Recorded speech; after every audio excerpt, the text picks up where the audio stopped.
그 받으실 고난과 후에 받으실 영광을 미리 증언하여 누구를 또는 어떠한 때를 지시하시는지 상고하니라. 이 섬긴 바가 자기를 위한 것이 아니요 너희를 위한 것임이 계시로 알게 되었으니 이것은 하늘로부터 보내신 성령을 힘입어 복음을 전하는 자들로 이제 너희에게 알린 것이요 천사들도 살펴보기를 원하는 것이니라. 아멘. 육남선교회 특성 없는 거죠? 자, 4번.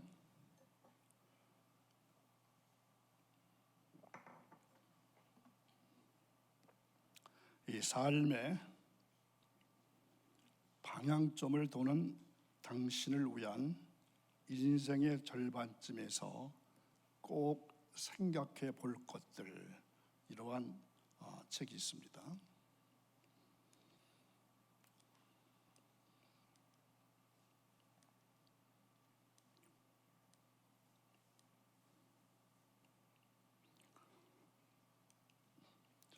자, 다시 보시죠. 삶의 반환점을 도는 당신을 위한 인생의 절반쯤에 꼭 생각해 볼 것들. 책 이름이 너무 길죠. 이렇게 생겼습니다. 이 책을 쓴 사람은 이런 사람입니다. 자, 이 책에서 이 사람이 이러한 글을 써놓았습니다.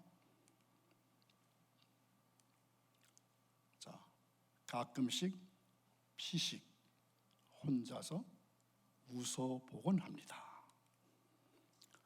지나온 추억들을 떠올려 보는 시간, 지나온 그 추억들이 아름다운 이유는 그것이 내 삶에 있어 다시는 되돌릴 수 없는 일들이기 때문이죠.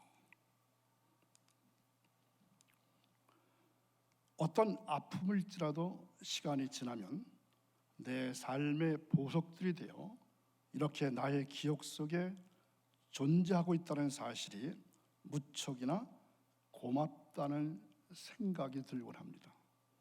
하지만 아쉬움은 남습니다. 조금만 더 열심히 살았더라면, 힘들 때 한 걸음만 더 내딛고 한 사람에게만 더 가슴으로 이미 살아온 내 삶이 아름다우면서도 아쉬울 수밖에 없는 이유는 그것이 다시는 재현될 수 없는 일이기 때문이라는 것을 나는 알고 있습니다. 이제 그 아쉬움을 조금이라도 줄여가는 것이 내 삶에 남겨진 숙제라는 것을 나는 알고 있기에 함께 읽어보겠습니다. 잠시만 있으면 또 과거가 되어버릴 지저분 이 시간부터라도 좀 더 내 삶에 진지하게 임하야겠습니다. 아멘. 여기서 아쉬움이라고 하는 말이 몇 번 나오나요? 그냥 넘어가겠습니다. 90이 넘은 김남도라는 분이 계십니다. 혹시 아시나요? 이분은 이렇게 생기셨어요.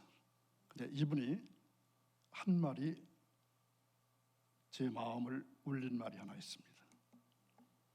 자, 모든 나이마다 다 의미가 있고 좋았지만 만약 하나님이 10년의 삶을 덤으로 선물해 주신다면 어떻게 살고 싶다? 40대, 50대를 다시 살고 싶다. 40대, 50대 여러분 어떻게 느끼십니까? 그러니까 지금 40대, 50대를 사시는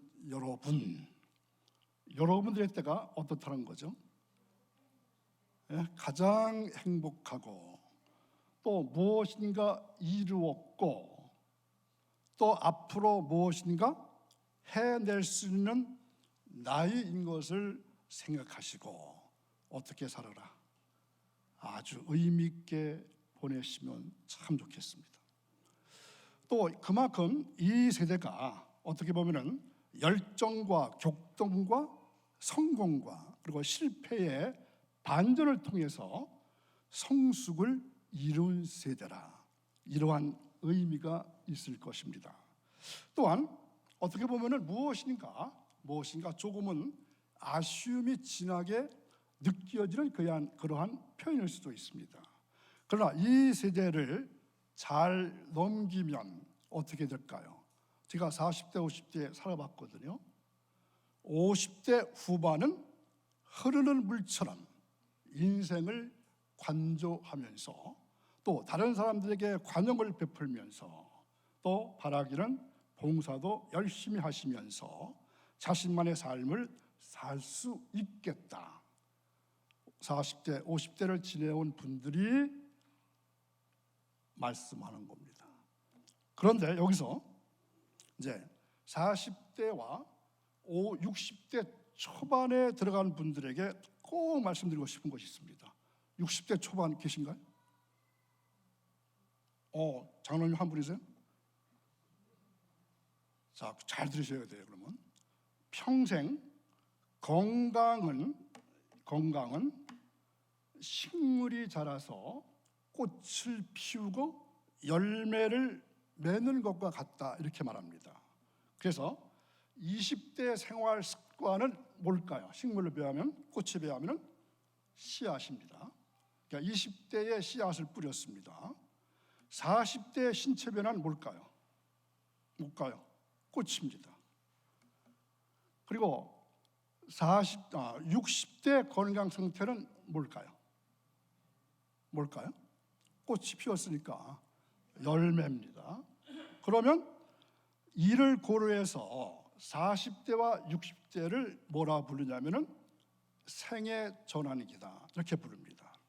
그러면 이때는 뭘 잘해야 될까요?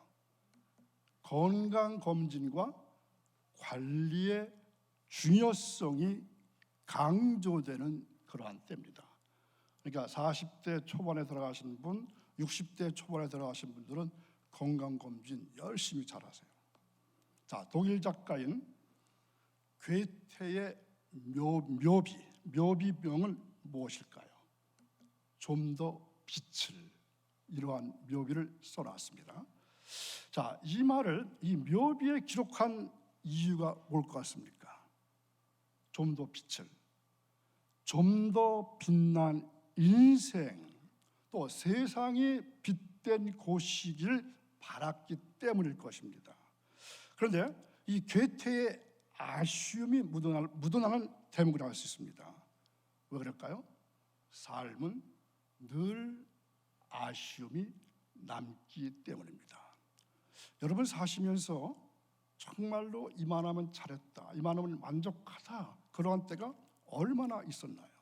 그 삶에서 그렇고 신앙에서도 그렇고 뭐 자식 키우면서도 그렇고 내가 직장 생활 다니면도 그렇고 늘 아쉬움이 있었을 것입니다. 자, 벌써 10월 초입니다. 이제 한 해가 저물면 어떠신가요? 지난 한 해의 아쉬움이 진하게 남게 됩니다. 또 다른 하루가 시작되면 어제에 대한 아쉬움이 남게 되죠. 또 작년에도 아쉬움이 있었습니다. 자신을 호되게 채찍질하지 않았기 때문이 아닐까요? 그래서인지 올해는 내 삶이 어땠습니까? 느슨해졌어요. 아쉬움이 남지 않는 날이 별로 없습니다. 매일같이 아쉬움만 남습니다. 그러나 인생에 아쉬움만 남는 것이 아닙니다. 모두 나눌까요? 감사도 남습니다. 사실은 감사가 더 많을 수 있습니다. 어제의 흡족한 삶으로 인해서 오늘의 내가 있습니다. 작년의 만족 때문에 올해도 힘차게 달려가고 있습니다. 그래서 인생에는 아쉬움이 없을 수 없습니다. 다만 아쉬움이 아쉬움으로 그쳐서는 안 된다는 것입니다. 그래서 아쉬움을 날려버리려고 노력하시기를 바랍니다. 더 혹독하게 자신을 채찍질해 보시기 바랍니다.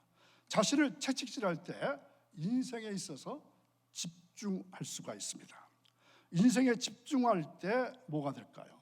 아쉬움이 조금은 감사로 바뀌게 될 것입니다. 하나님께서 우리 인간들에게 부나 명예나 안전이나 아니면 건강 이런 것을 주시기를 원하셨다면 굳이 예수 그리스도께서 이 땅에 오실 이유는 없었습니다. 예수님은 인간에게 있어서 가장 필요한 것, 가장 기쁘고 즐겁고 복된 영혼의 구원을 위해서 이 땅에 오셨습니다. 아멘. 그래서 이 구원이라고 하는 주제는 아무리 강조해도 지나치질 않습니다. 내가 살면서 이 즐거움으로 일을 하고 있는지 없는지 확인하는 방법이 있습니다. 그것은 아쉬움을 한번 느껴보는 것입니다. 예를 들면 게임할 때 벌써 끝나서 아쉽다. 또 모임이 벌써 끝나서 아쉽다. 벌써 다 먹어서 아쉽다. 예배가 벌써 끝나서 아쉽다. 이렇게 생각해 볼 때가 있는 거죠. 어떻게 보면 아쉬움은 즐기고 있는 것이라고 볼 수 있습니다. 자, 사마리아 여인이 예수님을 만났습니다. 그리고 동네 사람들에게 그 예수님을 소개합니다. 동네 사람들이 예수님께 관심을 갖고 있지만 이분이 곧 떠나실 것이라고 하는 아쉬움이 생겼습니다.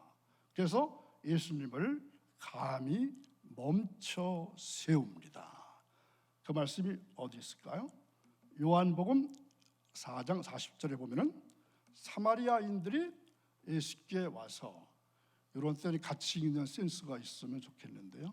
사마리아인들이 예수께 와서 자기들과 함께 유하시기를 청하니 거기서 이틀을 유하심에. 아멘. 자, 이것을 그림으로 보니까 이러한 모습이더라고요. 참 보기 좋죠. 유하다라는 말은 머무르다는 말입니다. 그 상태 그대로 내 옆에 이대로 지속되기를 원했던 것입니다. 자, 여러분, 일상에서 아쉬움은 하나님의 인도하심입니다. 여러분, 출근에 쫓길 때, 업무에 시달릴 때, 피곤에 쩔어 있을 때, 또 내가 그토록 하찮게 여긴 예배 시간, 큐티 시간, 또 아침에 잠잠한 묵상 시간, 밤에 고요한 기도 시간이 얼마나 소중했는지를 깨달을 때가 옵니다. 세상에 나를 쉬게 하는 것이 그렇게 많지 않음도 깨닫게 됩니다. 바로 아쉬움이 바로 사모함의 증거입니다. 하나님은 내가 잘못 추구하는 것을 질리게 하실 것입니다. 반대로 내가 추구했던 것을 아쉽게 만드실 것입니다. 아쉬움 속에 다시 하나님을 붙들게 하실 것입니다. 최근에 의무적인 기도 시간보다 5분만 더 기도했으면, 이러한 아쉬움이 있을 때가 있습니까? 성경을 2장씩만 읽었는데 조금 더 읽었으면 좋겠다, 이런 생각을 한 적이 계신가요? 아쉬움을 쫓아서 충만함으로 나아가 보시기를 바랍니다. 하나님께 가면 무조건 아쉬움이 채워집니다. 왜 그럴까요? 아쉬움이 채워지지 않는 경험을 나 대신 하신 분이 계시기 때문입니다. 예수님께서 십자가에서 아쉬움을 토로하십니다. 어떻게 하셨죠? 내가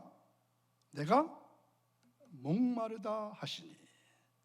채워지지 않는 목마름, 채워지지 않는 아쉬움이었습니다.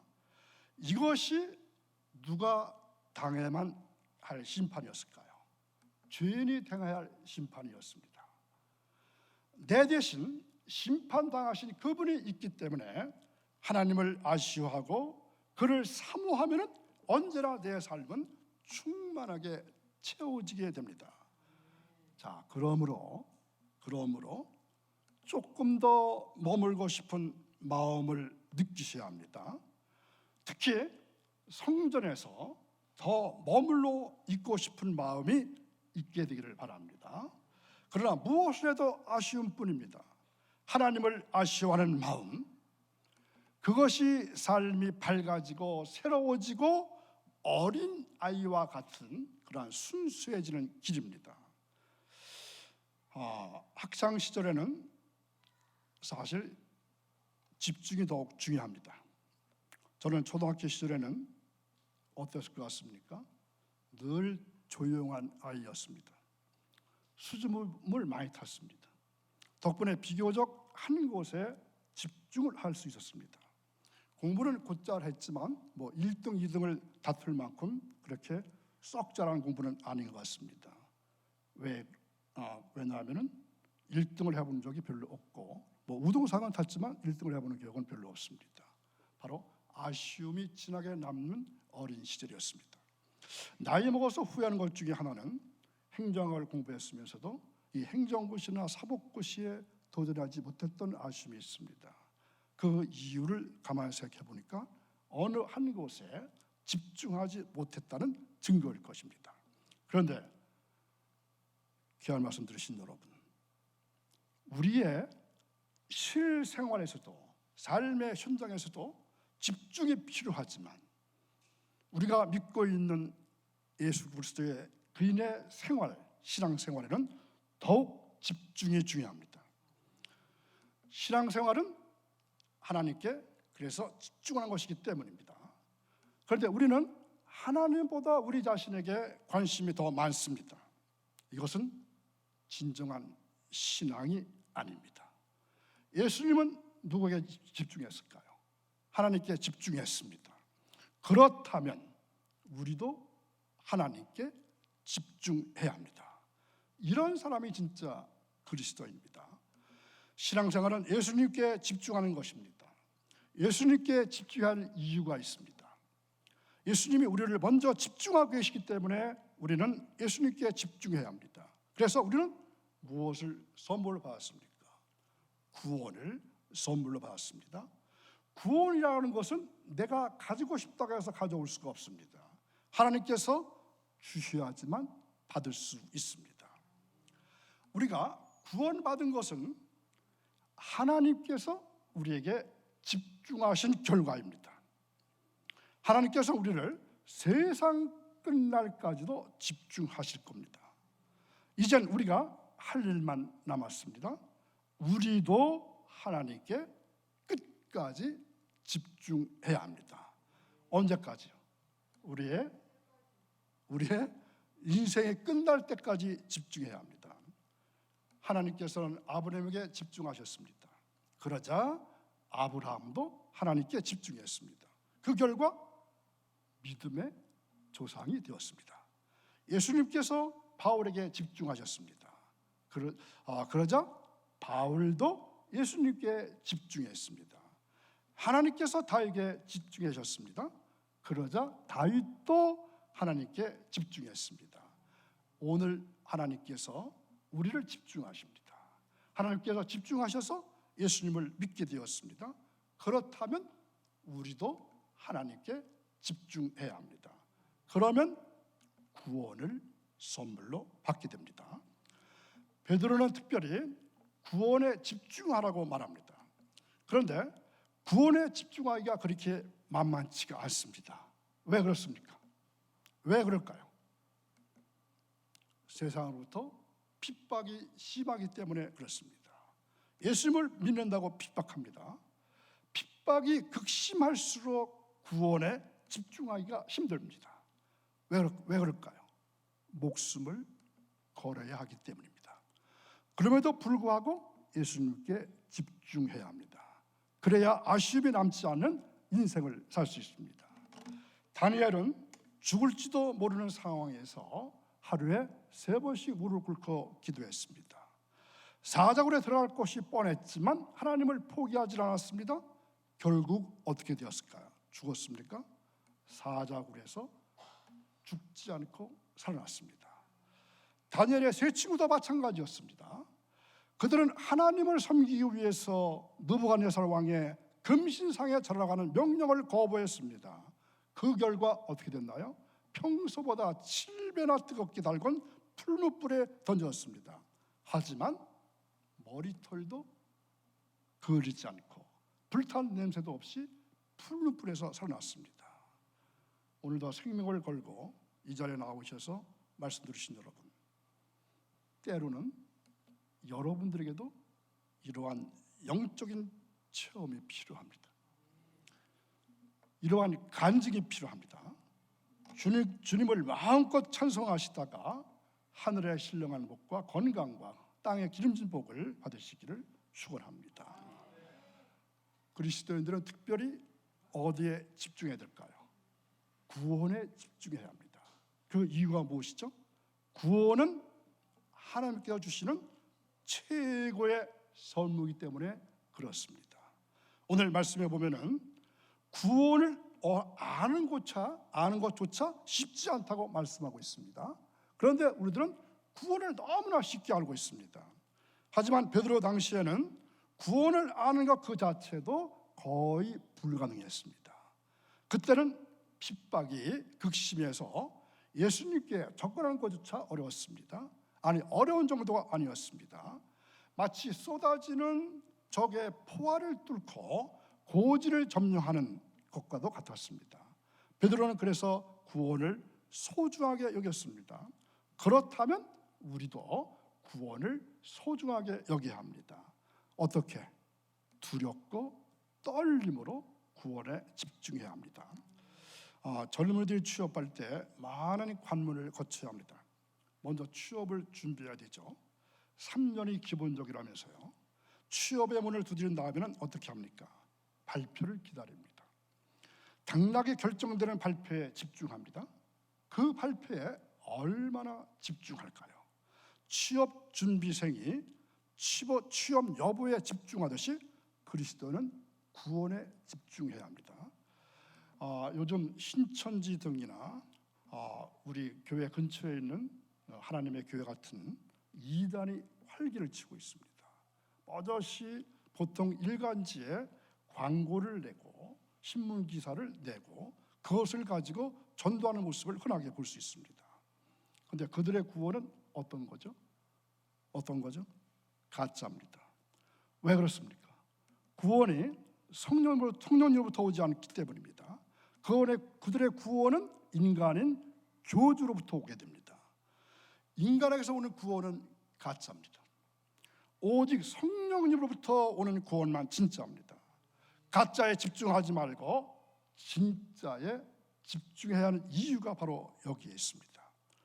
구원의 가치는 너무나도 큽니다.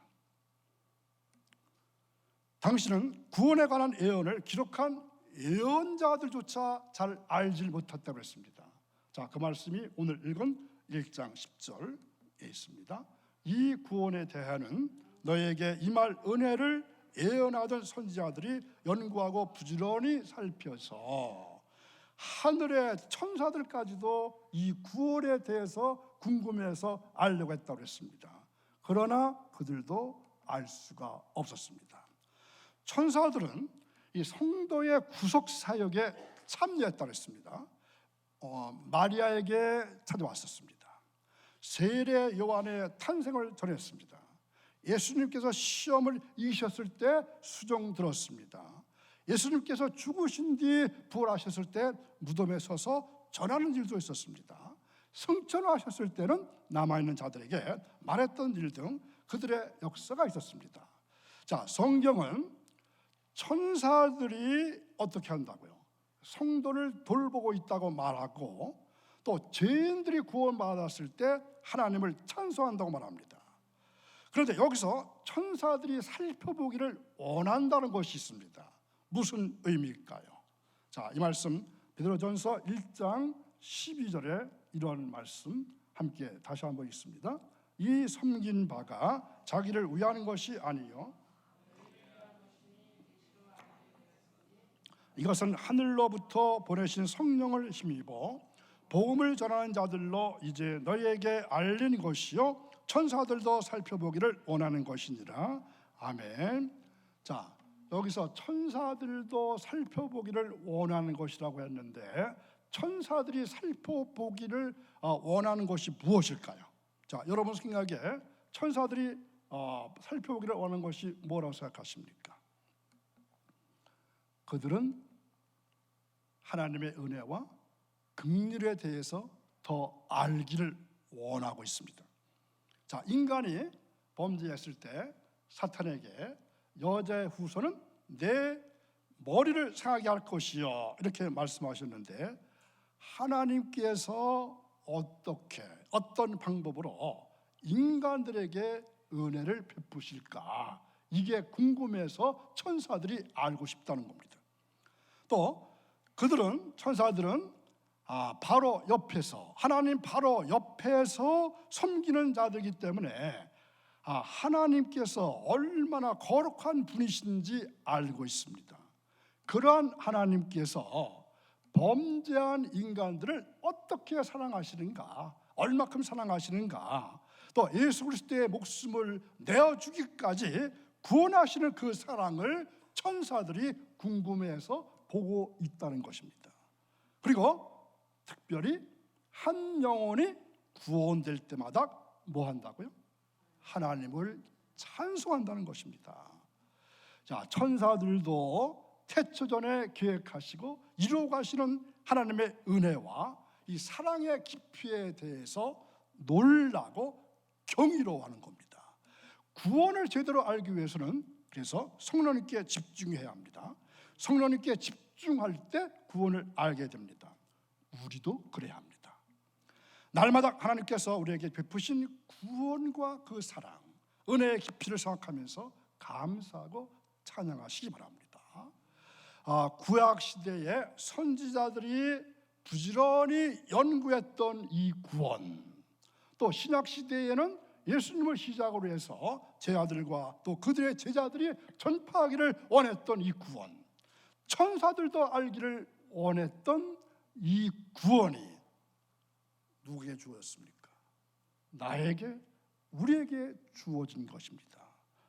얼마나 놀라운 일일까요? 자, 이것을 생각할 때 우리는 어떻게 해야 될까요? 자다가도 일어나서 춤을 추며 기뻐해야 합니다. 자, 여러분, 이 구원받은 것에 대해서 감사하는 마음 가지고 자다가 벌떡 일어나서 춤추어 보신 분 계세요? 한번 해보시기 바랍니다. 오늘 저녁에 주무시다가 벌떡 일어나서 나 구원받았다고 한번 춤추면서 기뻐해 보십시오. 이것을 깨달을 때 찬양과 감사를 드리지 않을 수 없습니다. 그런데 집중의 전제 조건이 있습니다. 뭐가 있어야 될까요? 끌려야 합니다. 끌려야 됩니다. 어디에 끌려야 될까요? 사람들은 끌리는 것에 시간을 투자합니다. 정치가들은 정치에 끌립니다. 운동하는 사람들은 운동에 끌립니다. 토요일날 탁구 하시는 분들은 탁구에 끌려서 3층으로 오시는 게 아닌가요? 사람마다 끌리는 데는 또 차이가 있습니다. 우리는 그리스도인입니다. 그리스도인은 누구에게 끌려야 될까요? 예수님께 끌려야 합니다. 예수님을 알아가는 재미에 어느 정도 푹 빠지시기 바랍니다. 사람들은 어디에 끌립니까? 세상에 더 끌립니다. 돈에 끌립니다. 돈의 마음에 가기 때문입니다. 우리는 세상이 아니라 예수님께 끌려야 합니다. 세상에 끌리면 어떻게 될까요? 죄악의 구렁텅이에 들어가기 쉽습니다. 그럼 그 인생이 어떻게 될까요? 불행해집니다. 베드로는 예수님께 끌렸습니다. 구원에 끌립니다. 지금 다른 사람들은 구원으로 이끌려고 합니다. 우리는 구원을 선물로 받았습니다. 이제 베드로처럼 사람들을 구원으로 이끌어야 합니다. 구원의 길을 찾는데 도와줘야 합니다. 사람 낚는 어부가 되어야 합니다. 이것이 바로 어떤 삶? 전도의 삶을 살아가는 것입니다. 영성가 필립 얀시라는 사람이 있습니다. 이 사람이 이런 말을 했습니다. 요즘 그리스도인들은 은혜를 나누어 주는 것이 사람이 아니라 죄책감을 나누어 주는 사람들이다. 이렇게 좀 아리송한 말을 했습니다. 이 말 뜻이 뭘까요?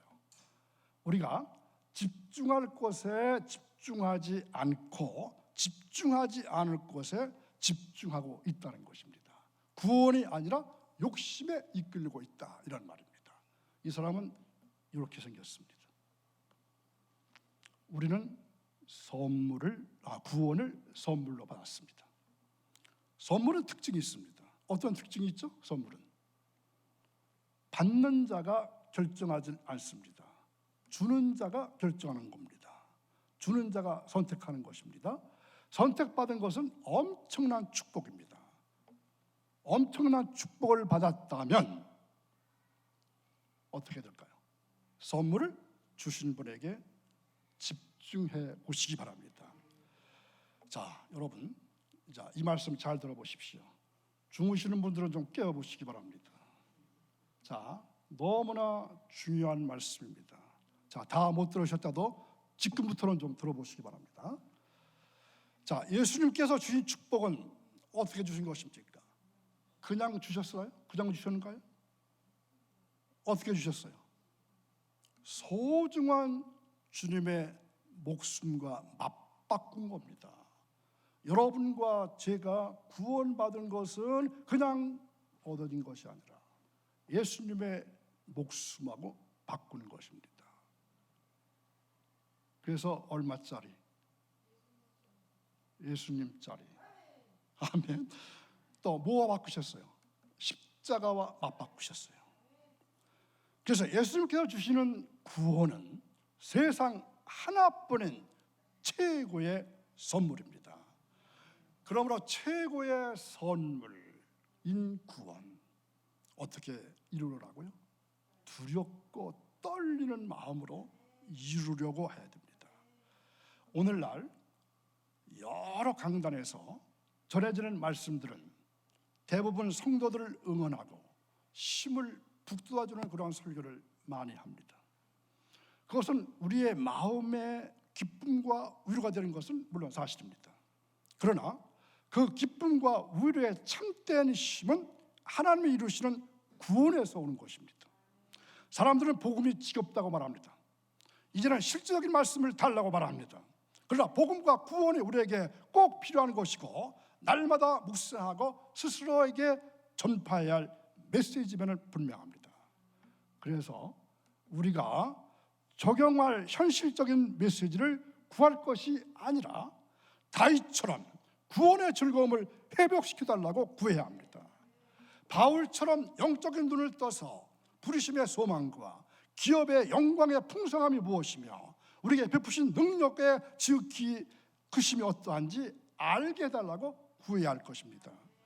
요한이 기록한 것처럼 잃어버린 사랑, 처음 사랑을 회복해달라고 구해야 될 것입니다. 바울이 빌립보 교인들에게 쓴 편지 중에서 구원에 관한 다음과 같은 내용이 있습니다. 자, 함께 큰 목소리로 읽겠습니다. 그러므로 나의 사랑하는 자들아, 너희가 나 있을 뿐 아니라 더욱 지금 나 없을 때에도 항상 복종하여 두렵고 떨림으로 너의 구원을 이루라. 아멘. 어떻게 하라고요? 항상 복종하여 두렵고 떨림으로 너의 구원을 이루려면 어떻게 해야 됩니까? 예수님께 집중해야 합니다. 집중할 때 비로소 나의 최고의 선물이 됩니다. 집중할 때 예수님께 사랑과 감사함으로 집중해야 합니다. 먼저는 사랑으로 집중해야 합니다. 또 미국인에게 영향을 끼친 100권의 책 중에서 이 첫 번째로 꼽힐 만큼 많은 사람들에게 사랑을 받았던 조금 발음도 어려운 사람이 하나 있습니다. 레오 보스카글리아. 이 사람이 아주 이런 책을 썼습니다. 사람의 모습도 그렇고요, 살며 사랑하며 배우며, 이런 책을 썼습니다. 이 책은 이 물질적인 풍요 속에서 메마른 영으로 살아가는 현대인에게 좀 더 따스하고 사랑 넘치는 아주 행복한 삶을 살 수 있는 법을 알려주는 책입니다. 이 자기 자신만 생각하는 이기적인 현대 사람들에게 사람은 살아가는 동안 늘 누군가를 사랑하고 무언가를 배움으로써 진정한 행복을 느낄 수 있다는 것을 깨닫게 해주는 책이라고 할 수 있습니다. 그런데 그 책에 이러한 얘기가 있습니다. 저 공간에 어떤 글씨가 나올지 궁금하지 않으세요? 엄마의 만류를 물리치고 프랑스로 유학 간 아들이 있었습니다. 그 책에 나오는 내용입니다. 그 아들이 빈털터리가 되자 하는 수 없이 엄마에게 급한 전보를 줬습니다. 어떤 내용일까요? 스무고개 할까요?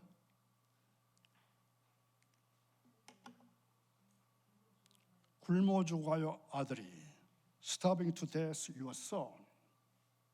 굶어 죽어요 아들이. 어머니의 해실은 어땠을까요? 자, 유학 보내신 엄마 어떻게 보냈을 것 같습니까?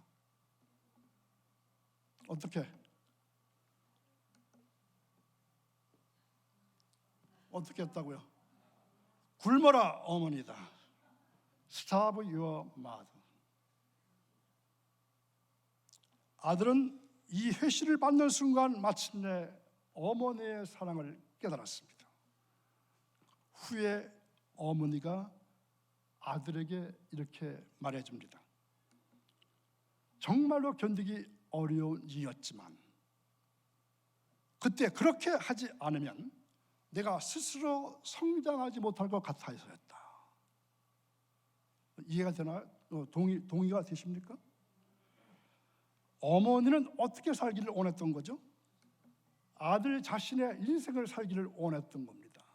이는 어머니의 책임 회피가 아니라 어머니의 크고도 큰 사랑이었습니다. 하나님께서도 하나님의 자녀들을 어려운 가운데 내몰 때가 있습니다. 내모신 적 있으시죠? 그것은 미워하기 때문이 아니라 더 사랑하시기 때문입니다. 지금 어려움에 아파하는 분이 계신가요? 하나님께서 사랑하십니다. 부디 어떻게 하시고 힘을 내시고 용기를 가지시기 바랍니다. 우리가 힘들 때 느낄 것은 하나님의 사랑입니다. 핍박 한가운데 있을 때 놓치지 말아야 할 것은 하나님께서는 여전히 나를 사랑하신다는 것입니다. 자, 그 다음에 어디에 집중하겠죠? 사랑과 감사에 집중해야 합니다. 자, 또 한 사람 소개합니다. 이 라이프 콥스라고 하는 사람이 있습니다. 이 사람이 감사의 위대함에 대해서 이렇게 말합니다. 감사할 줄 모르는 자를 벌하는 법은 없다. 왜 그럴까요? 감사할 줄 모르는 삶 자체가 벌이기 때문이다. 감사할 줄 모르는 자를 벌하는 법은 없다. 감사할 줄 모르는 삶 그 자체가 벌이기 때문이다. 감사를 모른다면 어떻게 사는 거예요? 벌을 받고 있다는 얘기입니다. 그래서 삶은 집중입니다. 집중에 따라서 삶이 결정됩니다.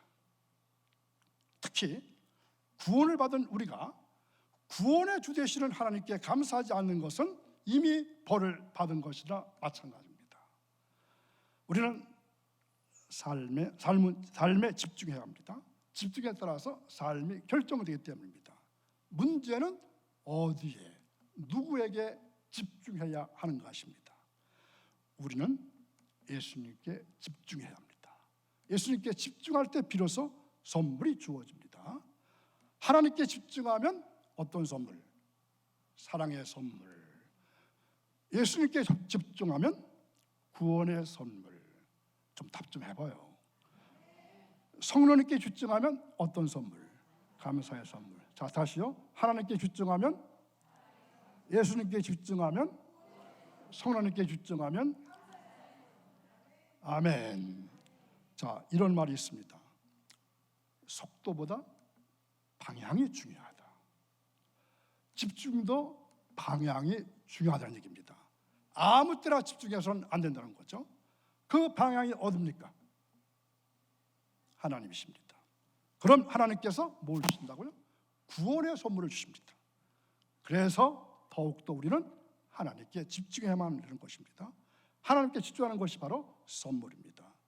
우리는 날마다 선물을 받고 싶죠. 근데 날마다 선물 받으시는 거 모르시죠? 오늘도 여러분이 하나님께 집중했다면 선물을 받은 것입니다. 그런데 몰라요. 근데 그 받은 선물은 어떻다고요? 얼마짜리라고요? 예수님짜리인데 세상 최고의 선물입니다. 항상 하나님이 주시는 최고의 선물 받기를 축원합니다. 자, 저는 오늘 삶은 아쉬움입니다. 이러한 제목으로 말씀을 드렸습니다. 아마 제목 보시고 나서 왜 아쉬움이랄까? 근데 좀 풀리셨나요? 여러분의 삶에 늘 아쉬움이 있으신가요? 답은 어떻게 하라고요? 어떻게 하라고요? 집중하시라고요. 예배에 아쉬움이 있으신가요? 어떻게 하라고요? 집중해 보시라고요. 봉사가 아쉬운가요? 좀 짝 좀 맞춰봐요. 집중하시라고요. 찬양이 아쉬운가요? 조금 더 해보세요. 집중해 보시라고요. 기도가 아쉬운가요? 오늘 5분 더 기도해 보셔요. 집중해 보시기 바랍니다.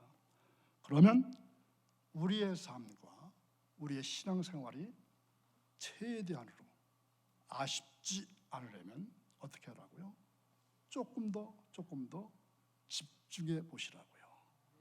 그래서 아쉬움은 바로 집중해야 줄어들게 된다는 답을 말씀드립니다. 기도하겠습니다. 하나님, 얼마나 가져야 아쉬움이 없을까요? 몇 살까지 살아야 아쉬움이 없을까요?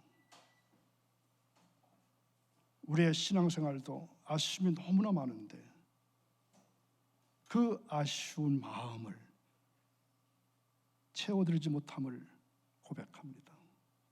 하나님, 저희들의 믿음 없음을 용서해 주옵소서. 이제 아쉬운 마음보다도 더욱더 주님께 집중해서 아쉬움 없는 신앙생활을 할 수 있기를 간절히 원합니다. 한 주간 살아갈 때 주님과 동행해 주셔서 아쉬움 없는 그러한 한 주간의 삶을 살기를 원합니다. 감사하며 예수님의 이름으로 기도하옵나이다.